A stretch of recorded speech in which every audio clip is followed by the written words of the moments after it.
अस्सलाम वालेकुम नाज़रीन, मैं हूँ सलवा हसनैन। आप देख रहे हैं सूर्या न्यूज़।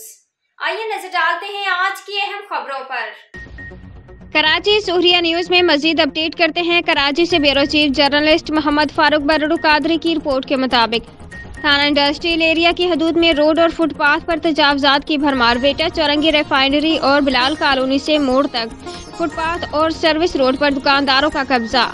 राहगीरों के लिए मुश्किलात। थाना इंडस्ट्रियल एरिया समेत KMC और TMC का अमला तजावजात कायम करवाने में मुलव्विस। थाना इंडस्ट्रियल एरिया की हदूद में रोड और फुटपाथ पर तजावजात की भरमार। बेटा चौरंगी से रिफाइनरी और बिलाल कॉलोनी मोड़ तक फुटपाथ और सर्विस रोड पर दुकानदारों ट्रालर टैंकर वालों का कब्जा। राहगीरों के लिए मुश्किलात। थाना इंडस्ट्रियल एरिया समेत KMC और TMC का अमला तजावजात कायम करवाने में मुलव्विस। तफसीलात के मुताबिक थाना इंडस्ट्रियल एरिया की हदूद में तजावजात की भरमार कोई पूछने वाला नहीं है। आने जाने वाले पैदल अफराद और गाड़ियों को शिद्दत मुश्किलात का सामना करना पड़ता है।